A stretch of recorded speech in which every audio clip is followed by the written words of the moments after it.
Good afternoon, everyone, and welcome to this regularly scheduled meeting of the Public Health, Environment, Civil Rights, and Engagement Committee for August 26, 2019. My name is Philippe Cunningham, and I am the chair of this committee. With me at the dais are Councilmembers Schrader, Gordon, and Johnson. Please let the record reflect that we have a quorum and can conduct the business of this committee. Councilmember Cano is running a little bit late from her last meeting, so she will be joining us shortly.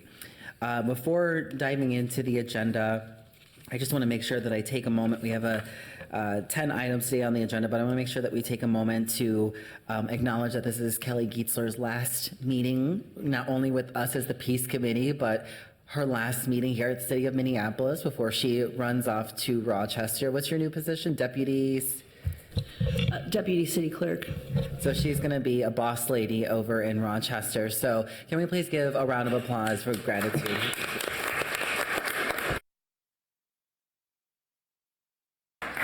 You've been absolutely amazing to work with, and I'm so grateful to have had the opportunity to work with you, and best of luck in your next endeavors. So, colleagues, we have 10 items on today's agenda, one public hearing, 8 items on the consent agenda, and 1 item for discussion. So we'll go ahead and start with the public hearing. Today we are approving the council appointments of NCEC members.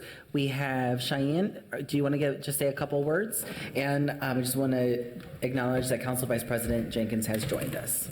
Sure. Good afternoon, Chair Cunningham, committee members. My name is Cheyenne Brodeen, and I am the Internal Services Manager in the Neighborhood and Community Relations Department. I am before you today requesting approval of appointments to the Neighborhood and Community Engagement Commission. We have a total of 5, 4 City Council appointments, and 1 mayoral appointment.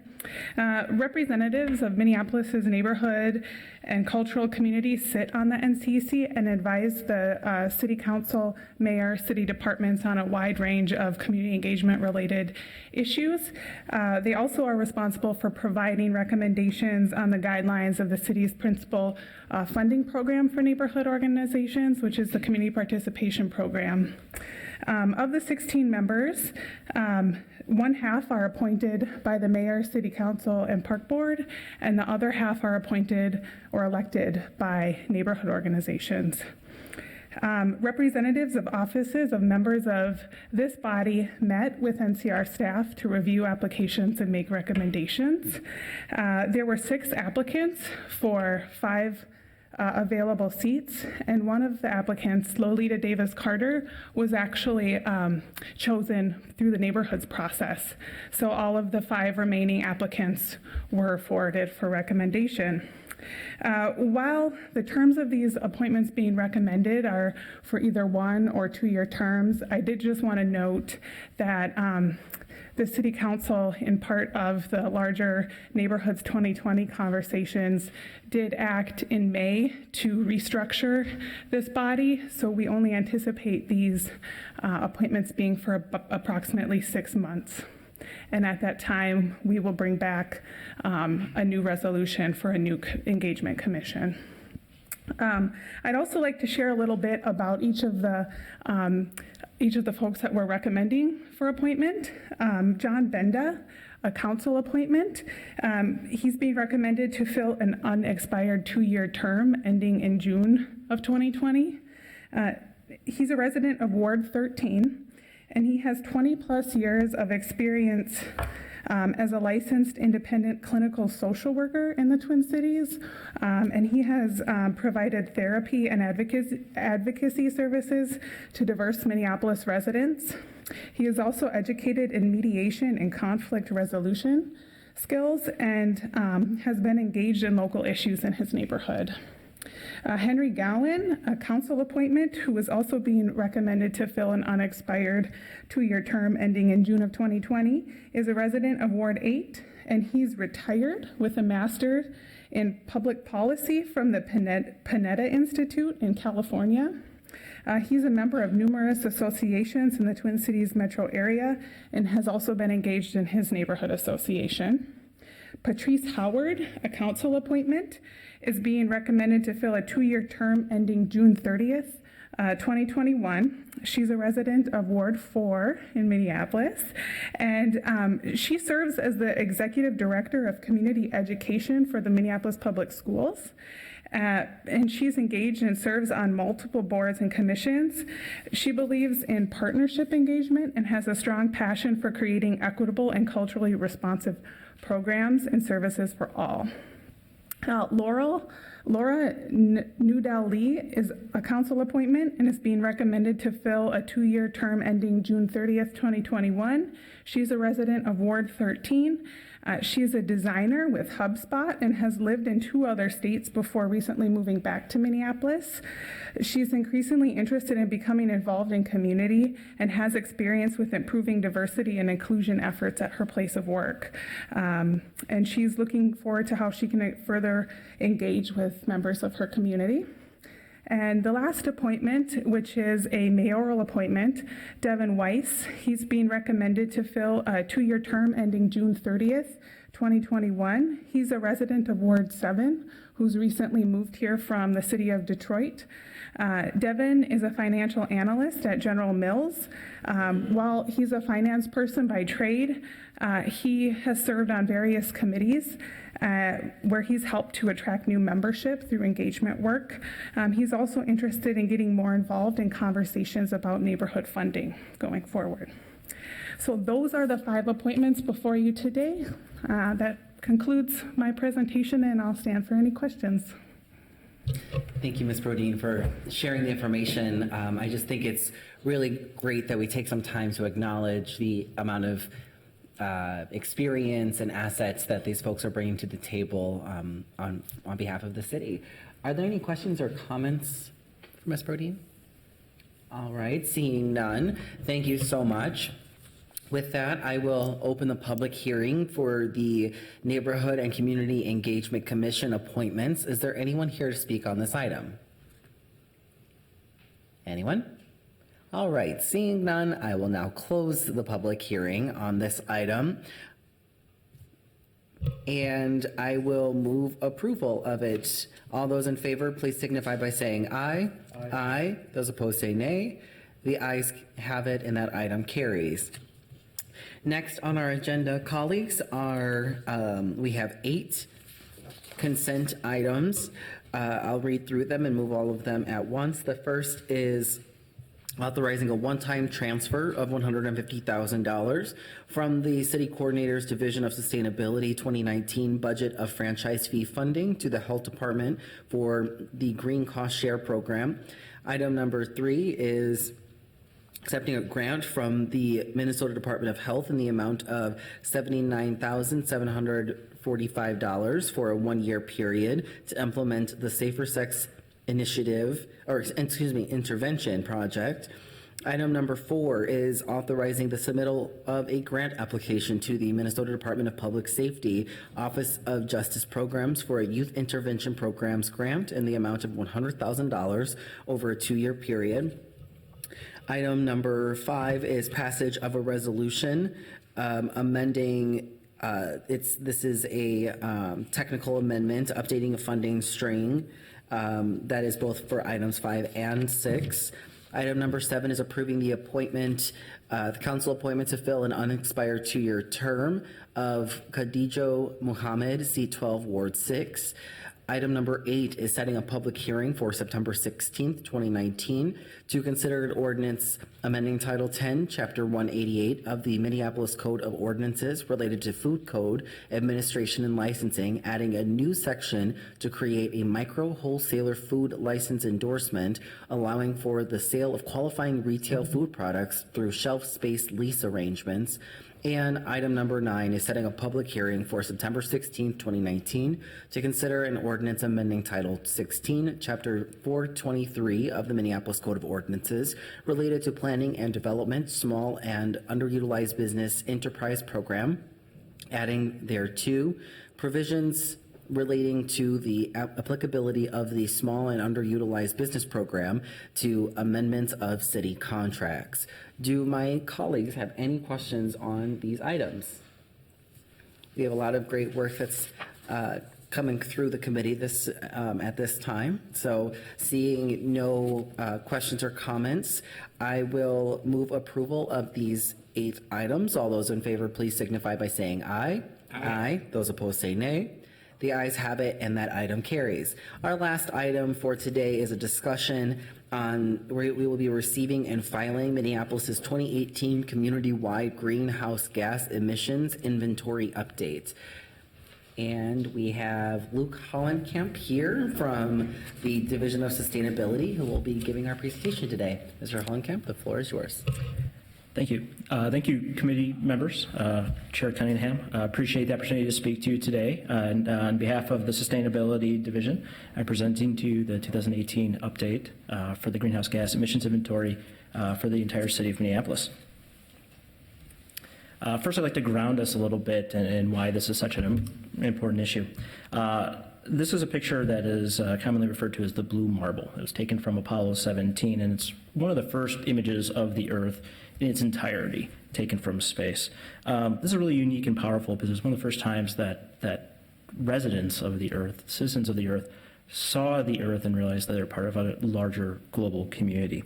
And it started to drive home the need, the necessity for us to take care of the home that we all inhabit.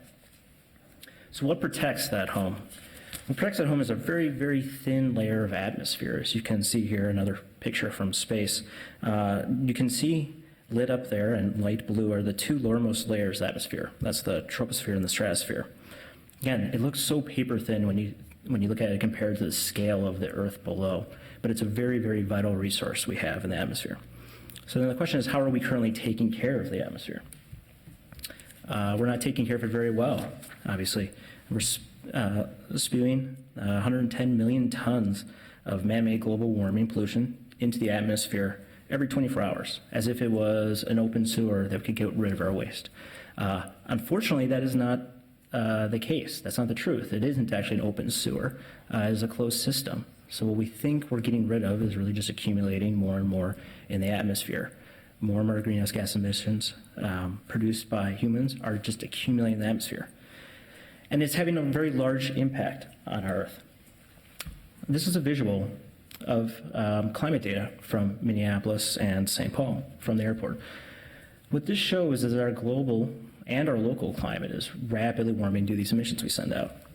The bars that you see represent annual years of temperature, and the color denotes whether it was a warmer or a colder than average year, a colder than average year being blue, warmer than average being red, and then the intensity of that color is how much warmer, how much cooler it was.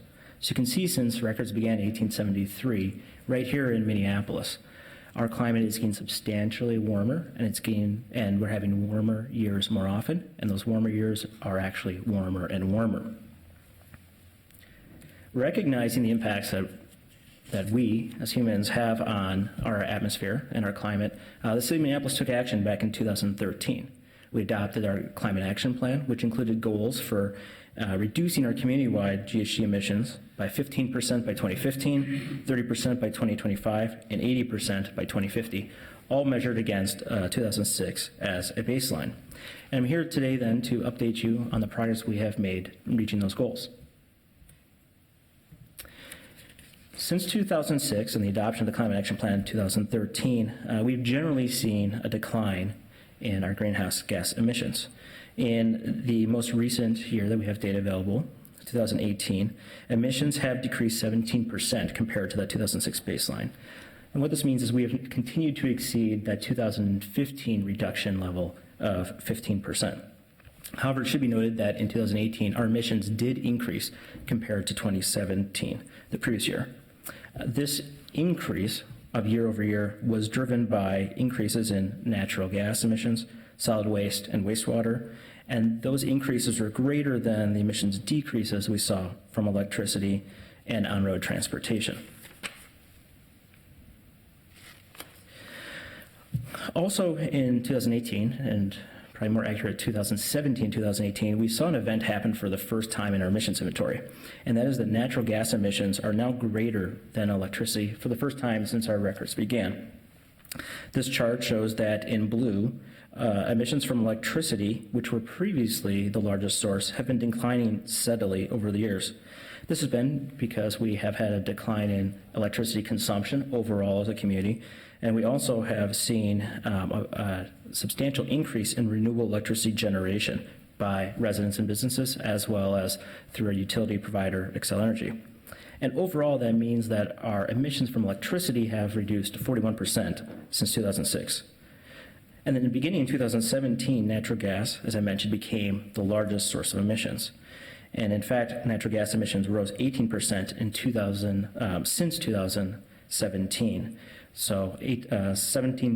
18% year over year. And this is due in part to a colder than average winter months, and that impacts the emissions inventory by creating more demand for heating our buildings. And one of the things that this shows you, this variation year over year in gas emissions, is that our building stock is not nearly as resilient to weather extremes as it should be. And this has many impacts for residents and businesses beyond just the climate impacts. It has equity impacts, environmental justice impacts, cost of housing impacts, nearly anything you can think of that goes with our housing inventory. So one of the things we can do is by constructing new buildings to the highest energy standards and upgrading all of our modern or existing buildings to the most modern standards, we can help the Minneapolis businesses and residents save energy, reduce their home heating bills, and reduce their greenhouse gas emissions overall. And the reason it's very important to address the building stock and the emissions that result from the building stock is because buildings continue to drive our overall emissions. As you can see here, emissions from electricity and natural gas combined account for 73% of the total community emissions. And you can think of those emissions as coming almost exclusively from buildings in those two sectors. So in order to meet our overall greenhouse gas emissions goals, we need to have a very determined and steadfast focus on our building inventory, since it is nearly 3/4 of our overall city emissions. And within the building sector, the commercial industrial sector specifically really dominates and contributes the most to greenhouse gas emissions. Commercial industrial sector is shown on the right, and the residential sector is shown on the left. An interesting note for this chart is that the majority of residential and then the majority of commercial industrial emissions come from natural gas, as we saw in our overall greenhouse gas emissions inventory. And that also emissions from either natural gas or electricity in just the commercial industrial sector are greater than the combined emissions in the residential sector. So the commercial industrial sector is nearly twice as many emissions, or actually over twice as much emissions as from the residential sector.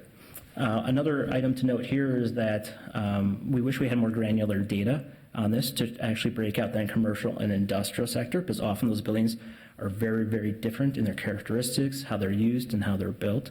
But at this time, we do not have that information from Xcel Energy, although we've put in a number of requests, and we hope to have that information soon so we can provide more updated information on this. Mr. Hollenkamp, first I want to acknowledge and welcome Councilmember Cano, and we have a question or comment from Council Vice President Jenkins. Thank you, Chair Cunningham and Mr. Hollenkamp. I'm curious, do we know what is the percentage of taxes paid by residential properties versus commercial industrial properties? Chair Cunningham, Council Vice President, property taxes? Yes. I am not aware of that off the top of my head, no.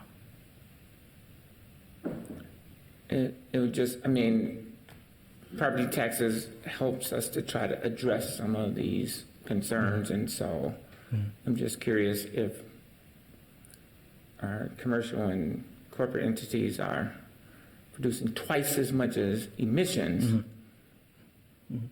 Seems like they should at least, at the minimum, be paying the same percentage, and I think it's actually lower than residential property taxes, but it would be great if we could get some data on that. Sure, we can look into that. And I can speak to franchise fees, which are paid on the natural gas and electricity bills. The franchise fees, if you were to break it down into commercial and industrial versus residential are about 50-50 in terms of revenue, although a little bit more on the commercial industrial side. And that varies year to year, again, based on weather conditions, a number of factors. But if my memory serves me, I think it's usually about 55% of the total franchise fee dollars coming into the city come from the commercial industrial sector, and about 45% come from residential. And as you pointed out, that is not in line with then the total emissions and the relative impacts of each sector. Thank you. I have a question as well. How does this overlap with the energy benchmarking work that's done? Chair Cunningham, that is a great question. One of the reasons we have the energy disclosure ordinances, first for commercial and now for large multifamily buildings as well, is because of this outsized impact of these properties. So our ordinances cover buildings that are 50,000 square feet and larger. We know from the data that we're receiving from the benchmarking ordinances that we are seeing energy reductions generally year over year from the largest buildings as a whole. However, those reductions are relatively modest. For the entire building stock that is covered by the ordinance as a whole, we're seeing reductions of 1% to potentially 2% a year on average. So to fully address then the emissions coming from the commercial industrial sector, we'd have to see a acceleration of those reductions. And when you say commercial, does that range?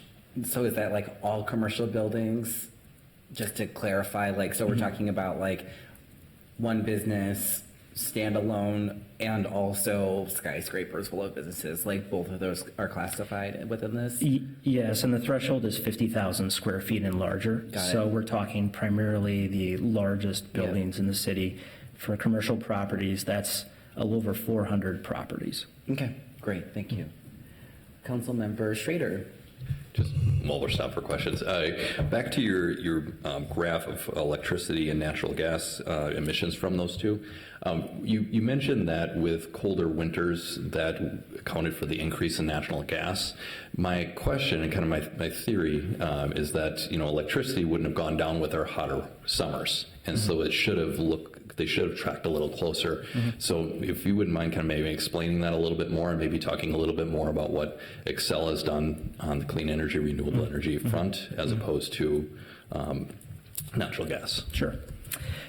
Chair Cunningham, council member, the electricity as a whole is less impacted by temperature extremes. The reason is because if it is 90 degrees outside and 70 degrees inside, that's not much of a temperature differential. So your building doesn't have to work as hard to cool compared to when it's 70 degrees inside and negative 20 outside. So that's why we see that outsized impact on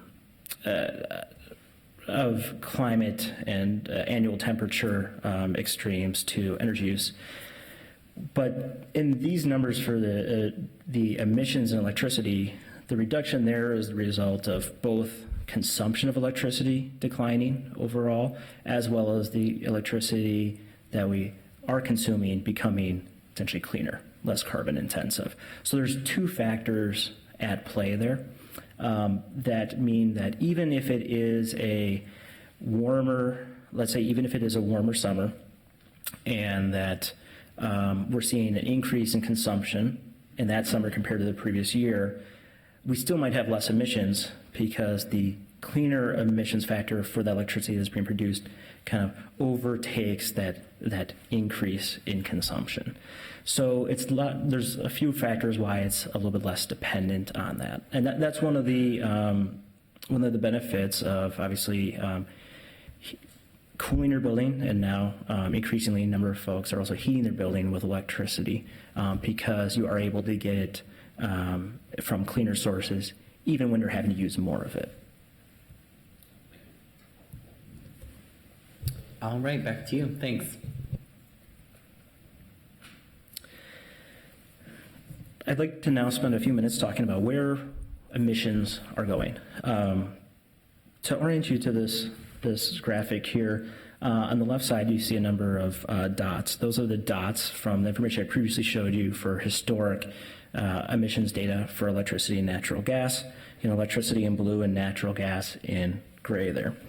And then we have taken that data, pulled out some trends that we are seeing in that data, and also overlay that with plans that the utilities may have for their systems to create the forecasts for emissions that are on the right. Those are the straight lines on the right, not the dots. So first I'll mention that the city has adopted goals to achieve 100% renewable electricity for municipal facilities and operations by 2023 and citywide by 2030. That is the steepest line that you see on the right there, dropping from our current date, 2018 on there, down to 0 in 2030, and then continuing at zero emissions from 2030 to 2050. Additionally, Xcel Energy has a number of planning documents, in particular one called the Integrated Resource Plan, which is approved every 3 years by the Public Utilities Commission, and that lays out the plan Xcel has for where they are going to generate their power for a number of years into the future. So the most squiggly line there is for their current adopted integrated resource plan, which takes you to approximately 2030. So as you can see, they're also planning to continue to make improvements in their electricity generation, in this case, adding substantially more renewables. Also, Xcel has expressed publicly, and then to us through the Minneapolis Clean Energy Partnership, their plans for our carbon-free by 2050 vision. This is a document that doesn't have specific goals at specific dates other than 2050, so we just created a linear line showing what would happen then if emissions dropped to zero by 2050. And then on natural gas, you can see that being an upward trend. So this is assuming the same emissions factor for natural gas if it were to continue to be the gas that we currently know, which is fossil fuel derived, as well as the increase in gas consumption that we've been seeing over previous years. So unlike the electricity where you can see steep decreases in emissions, there is projections show that overall gas emissions will increase 24% between now and 2050, so a substantial rise. And when we think about 2050, we think about our goal to reduce emissions by 80% overall. So if we were to assume that of the 5 sectors that make up our greenhouse gas emissions inventory, if we were to assume that 4 of them are emissions free, that is electricity is emissions free as this shows, that transportation is electrified, and the source of that electricity is emissions free as well, and that the smaller components, solid waste as well as wastewater treatment, are also emissions free. If we were to assume all 4 of those sectors are emissions free and all we were left with was natural gas, we would not be able to meet our 80% reduction target. Put it another way, our emissions in our baseline year were 5 million metric tons, roughly 5 million metric tons of carbon dioxide equivalent. So to meet their 80% reduction, we have to get down to 1 million metric tons. However, what you see on this chart is that emissions from gas in 2050 would be nearly 2 million metric tons. So it shows you the amount of progress that we need to meet in the natural gas sector, in addition to all of our sectors, but specifically in our natural gas sector, to have any chance of meeting our goals in 2050.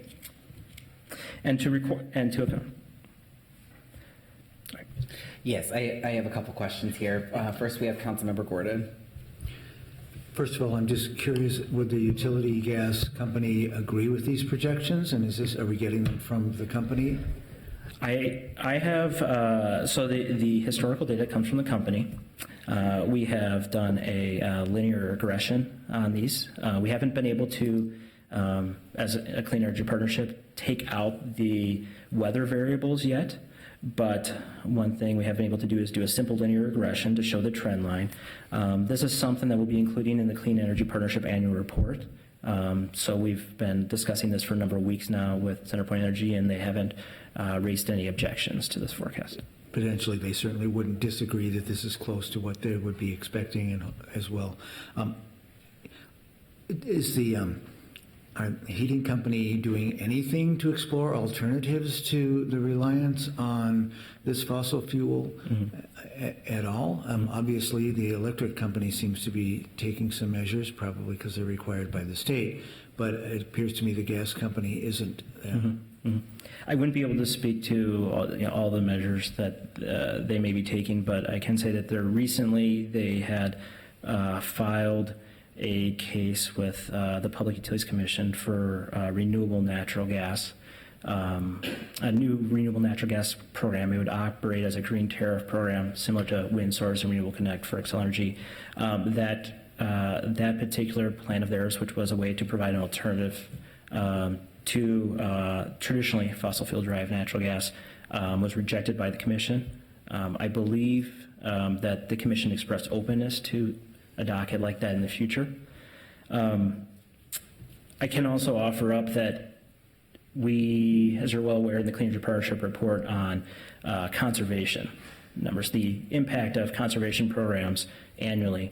And despite, I think, what are often impressive results in the conservation program, we're still seeing gas increase. So what that's telling us is that those programs probably are obviously not sufficient to bend the curve and to lead to reductions. I think one thing this also shows too is we're also building more buildings, more commercial industrial buildings, and currently the energy code that we as a city are allowed to adopt, which is set by the state, is not a very stringent energy code, which means that the buildings being built are not nearly as efficient as they could be. So I think we need to tackle this problem from a few different avenues. I agree, but they're not exploring, this renewable gas captured methane is interesting, but burning methane also releases fossil fuel pollution in the air, correct? Yes. Yeah, so it's renewable, dirty energy. At least they're exploring that.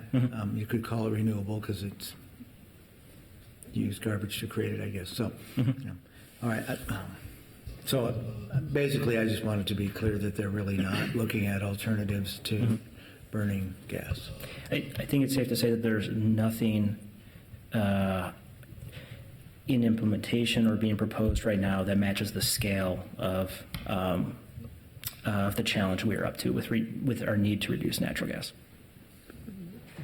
Something they could look at, for example, might be geothermal, and if they could pivot their company to provide some other alternatives for folks, and they aren't making that pivot yet. Thanks. Councilmember Schrader. Thank you, Mr. Chair. I also want to take this opportunity, to thank Xcel for being very ambitious about, reducing their carbon footprint by 2050. But I do want to make sure that we have the correct data. Does this include they look at investing in new nuclear to make sure that they're carbon neutral? By their definition, they feel nuclear is a carbon-free technology. Yes, this data would include. It would be relicensing of the current nuclear facilities to reach that carbon-free by 2050 goal. Yes. Okay. Well, thank you for that. I think one issue I would have as well, it is technically carbon-free. There's a lot of other issues with that. And while we are trying to reduce carbon, we're also about creating a more resilient environment that goes against that goal. Also, just to kind of go off of Councilmember Gordon's points, I think one of my frustrations, at least on the Clean Energy Partnership, we desperately need to get to these goals. We're very serious about getting those. And while some would say we have a very ambitious plan to get there, others would say we have a very modest plan with what we have to accomplish. Bless you. And I think that has been one of the frustrations with our gas utility. There are other options such as geothermal, such as anaerobic digestion. There are other options out there that would be able to meet our needs at a bigger percentage and much cheaper. While not there, spending efforts and time there would be, I think, appreciated. Great, thank you so much. Back to you. Okay. So as we look at this data, and I think has been apparent in the conversation here, what's needed to tackle the scale of what we're up against with natural gas is both conservation and gas alternatives. I'd like to highlight then a few takeaways from today and then get into some of our proposed actions. One takeaway is that emissions are down. They're down 17% since 2006. So we have made good progress to date. But as we noted, natural gas emissions are now the largest source and are trending up. They're going in the wrong direction. We also see from this data that buildings, particularly commercial and industrial buildings, continue to drive emissions overall in the city, and that buildings are, in general, not nearly resilient enough to the weather extremes that we should expect and we will be increasingly seeing in our community as well. Looking forward at current trends, we will potentially not achieve our 2025 greenhouse gas emissions reduction goal. We will be close to achieving it, but there is a good deal of uncertainty as to whether we will meet that 30% reduction goal or not. But what we are much more certain about is that at the current trajectory and with the current actions being undertaken, we will not achieve our 2050 greenhouse gas reduction goal, and that we would need emissions from natural gas to decrease by at least 50% to have a chance of meeting that goal. We also realize that there is strategic importance for the city and the partners to dramatically reduce gas use via conservation and to adopt alternatives.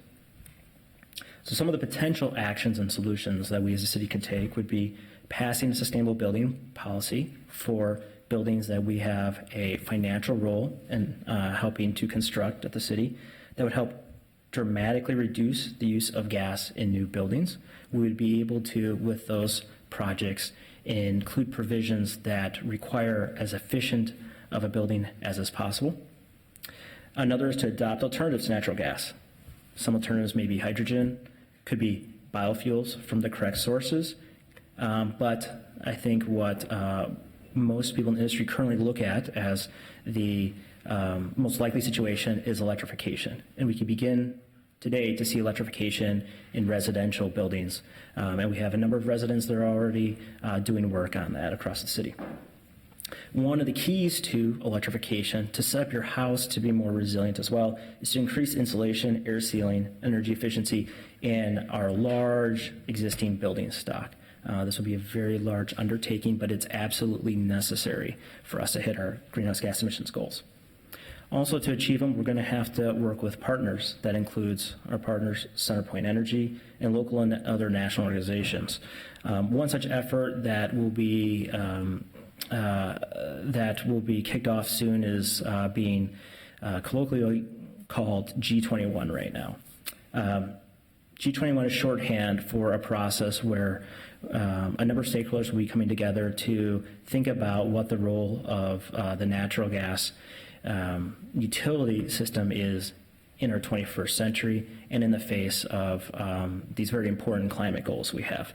Earlier today, I was on a panel discussing a stakeholder trip that I took with a number of our clean energy advocate organizations as well as CenterPoint Energy, talking about the impacts of that stakeholder meeting we have and kicking off this more formal initiative in the future. So we're looking forward to working with all those partners on rethinking what it means to be a natural gas utility in the 21st century and how they can mutually exist with also meeting our greenhouse gas emissions goals. And also we will be seeking state support to allow cities to adopt enhanced building performance standards for all of the new construction that we are seeing in a very successful and growing city such as ours. Those are just a few of the many, many handfuls of items we can undertake, but the reality is to meet our greenhouse gas emissions goals, we have to accomplish pretty much all of those and then some. But I'm confident with the right level of partners and support and effort, we can make that future reality. Great, thank you so much. I have a question or comment from Councilmember Johnson. Thank you, Mr. Chair. I know you mentioned increasing insulation. Specifically, you called out large buildings. You know, we all have to think about that too with our homes and residential buildings as well. It is like opening a can of worms, though. It's one of the things we appreciate, these really old homes and all their character. Once you go to change out your insulation, then oftentimes there's old wiring up there, and then the soffits might not be vented properly, and then you realize that the walls might not have adequate amount of insulation as well, and so you may end up with moisture problems if you're not addressing those at the same time. But then if you make the house too tight, then you need a heat recovering air exchange unit, and you just start peeling back these layers, and you realize suddenly you can end up with a $20,000, $30,000 project rather than just blowing in some insulation.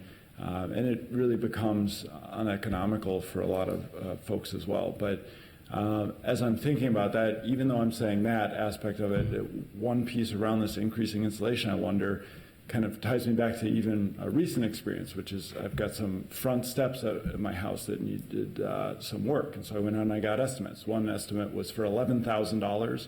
One was for $7,000. I ended up going down to the local hardware store. They sell bags of concrete for $4 for 80 pounds. And I'm less than $100 in now, and my steps are in good working order. And so when I think about insulation and the inexpensive cost of that, have we thought about education for homeowners on do-it-yourself work, where the city can basically provide the technical assistance for individuals on how they can actually go about doing this, and considering those different factors on, when you open up that can of worms, what are the things you have to consider, and at what point would you be eligible for, really, if you're willing to put in that work, you would potentially be a really good candidate here, and for a few $100s, you may save a lot more than that. Chair Cunningham, council member, really excellent points that it can be a can of worms when you start doing, well, really any home project, as I think many of us are well aware. So we've attempted to tackle this issue in a few ways by with the kind of incremental resources we've received recently through the franchise fee increase, creating a few programs to start pushing us towards more comprehensive building upgrades. So we have provided free home energy squad visits to residents in green zones and low-income folks across the community. That's a great resource because it doesn't just look at wall insulation or attic insulation. It looks at the entire building.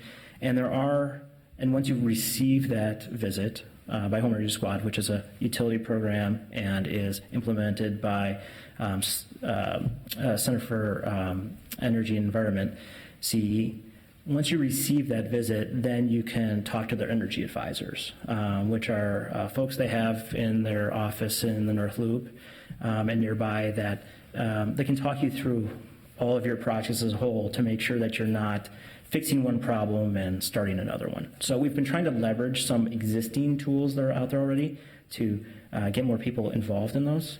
We've also then offered up a program of 0% financing for folks to be able to undertake these energy efficiency programs.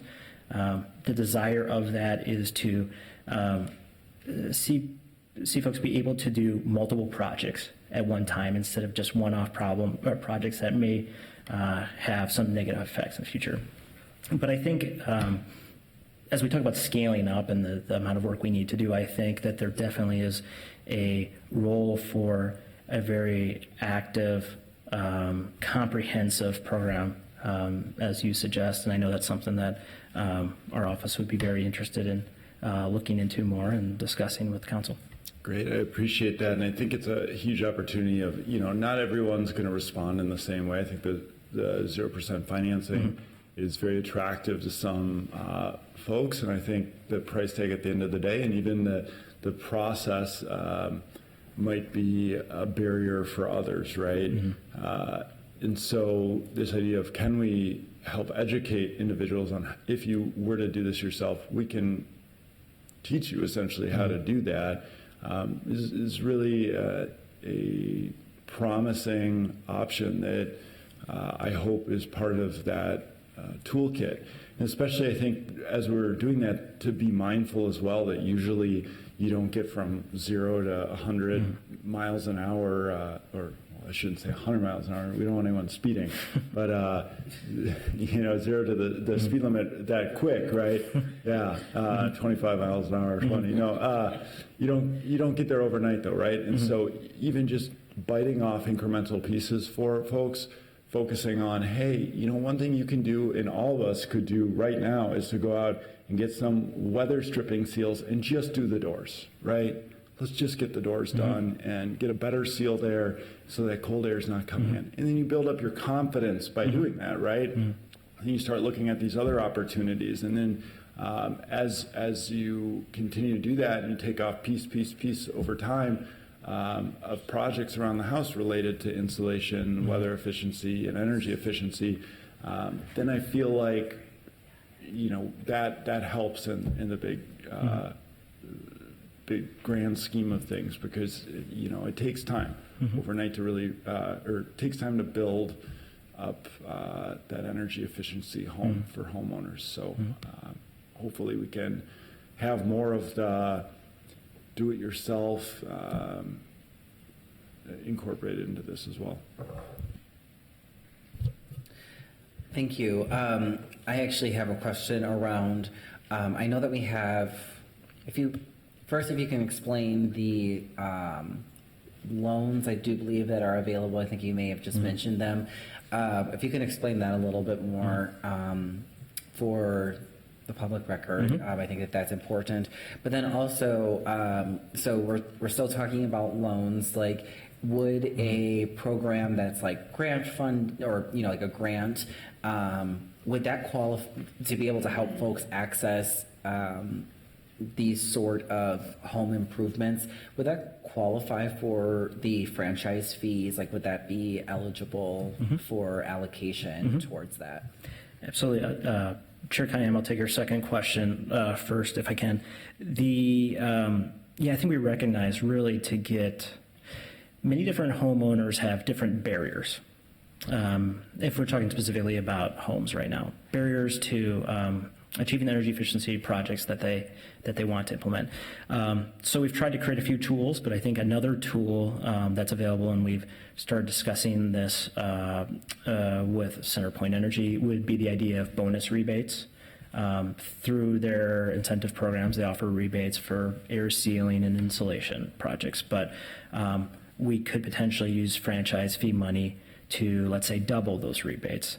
And a way to potentially do that would be to not create a new city program on our end that requires administration, but what if we could have that program, or that money, go directly out to the consumer via CenterPoint's established system that would help reduce the administrative costs. And I know they've been very interested in doing that, so we hope that we'll be able to have a program like that up and running in the near future.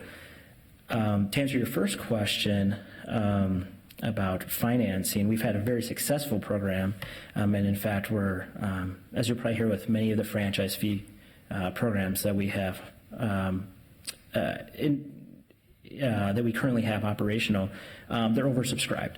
So we just recently added additional money to that 0% financing program to help sustain that, and what that currently incentivizes, where that currently helps folks implement our energy efficiency projects. Nearly anything you can think of in your house that has to do with your heating system and your cooling system, as well as the actual envelope of the house, that's air sealing insulation.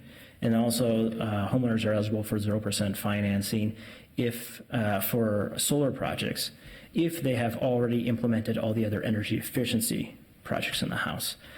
And we've also tied the 0% financing program into the Home Energy Squad Visit program, free program, so that when someone is taking out financing for a project, again, they're not just thinking about one project in isolation. They will also have a Home Energy Squad visit so that they can see a comprehensive assessment of the needs of their entire building.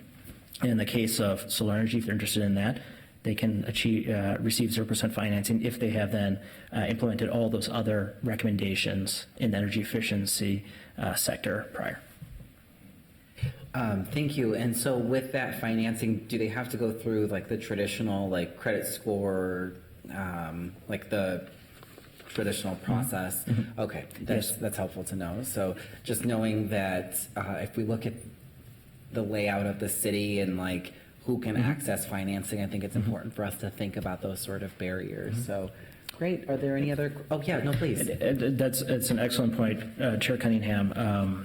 So that program is run by Center for Energy Environment, CEE, and there are eligibility criteria. It's basically their standard home loan program, but then we as the city then buy down the interest rate to zero.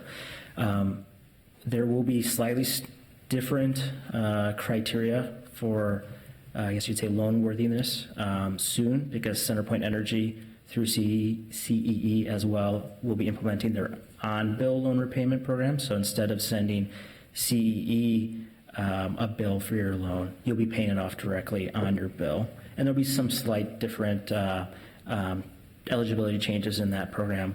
But what really unlocks the true potential of 0% financing would be a program such as inclusive financing, with Councilmember Gordon Schrader know enormous amount about, and something we've been very actively talking about in the Clean Energy Partnership. And we'll be getting an update on that from CenterPoint Energy in a few weeks at our next board meeting. Great.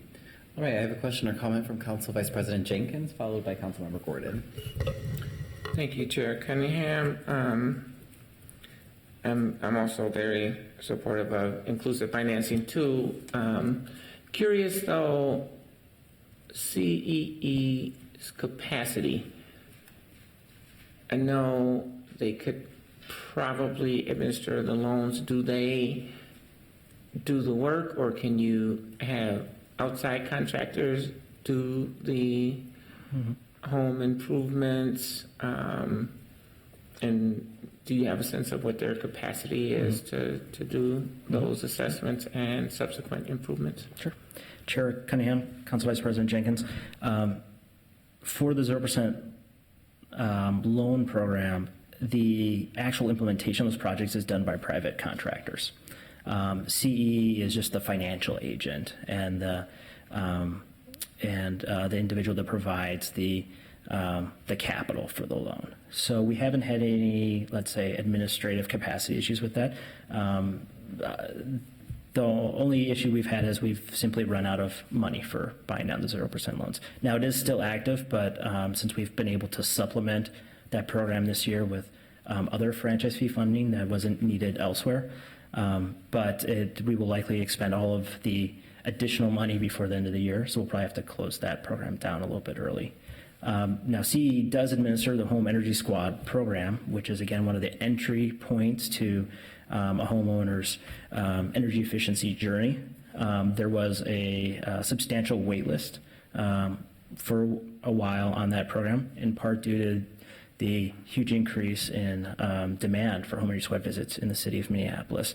But they've been able to remedy that, and that wait is substantially less now. I believe it's now near their more historical average.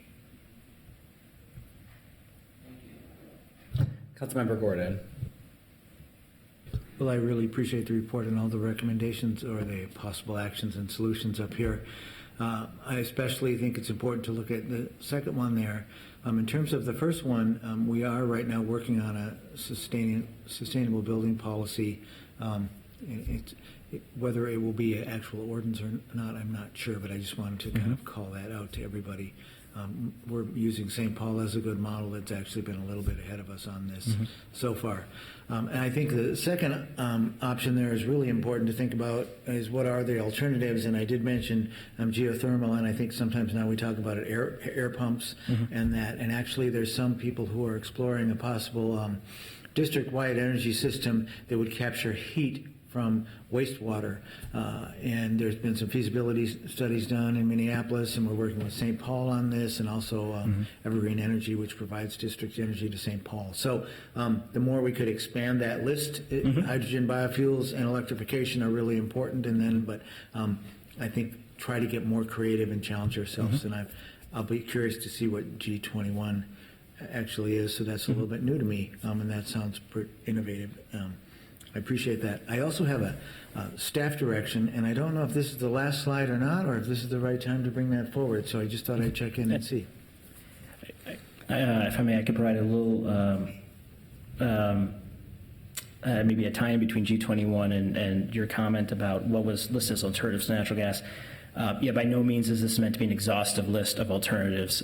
It was simply a few different ideas to put out there. Now, G21, one of the ideas of this convening of stakeholders is, well, it's around the decarbonization of natural gas end uses, which is a very technical term, but essentially what it means is what are all of the potential technologies and actions that could be used to replace natural gas? And we want to come up with, again, as a stakeholder group, a comprehensive list of what all those options are, and then actually do a thorough assessment on their scalability, their cost, their innovative potential, their applicability to Minneapolis or to the Minnesota climate. So it'll end up being a very exhaustive list, and these three that are listed here would just be three of what may be a dozen or more potential, such as innovative district heating scenarios that you mentioned. Well, that sounds interesting. It might be a way to help Centerpoint look at what could they pivot to in terms of their business model. What are the options? What's cost effective? And that does sound promising. And we've been very happy that Centerpoint Energy's been involved in this process to date, and we certainly are very encouraging of them to stay involved in the process as well. We'll go ahead and let you wrap up the presentation, and then we'll introduce the staff direction. Great. Okay. And council members, I'm finished. Wow, that was great. That was easy. That was very easy. All right, Councilmember Gordon, would you like to go ahead and introduce your staff direction? Yeah, I have a staff direction, and everybody should have it in front of you, and it has to do with looking at what is the true cost of carbon, or they call it the social cost of carbon. At least the EPA has called it that. And this is something that we've been talking about and looking at and trying to understand. As we talk about the dangers of impending climate change, there certainly are costs associated with it and damage with carbon emissions, and everyone's been talking about it, and they're trying to come up with what are the measure that in dollars of the long-term damage done by, say, a ton of carbon dioxide emissions in a given year. And there's figures that are different from different organizations and different people, whether it's $11 or whatever. I forget what the EPA has come up with. So I want to see if we as a city can't start taking some steps towards understanding and somehow putting a dollar figure on this so we can better understand. Obviously, we want to get down to zero, and we're having trouble doing that. So the staff direction is going to kind of ask our staff to continue work they've already started, directing sustainability, finance, health department, and the attorney's office to bring forward to the Public Health, Environment, Civil Rights, and Engagement Committee a recommendation or set of options for a social cost of carbon to be considered for adoption by the City Council no later than November 18, 2019.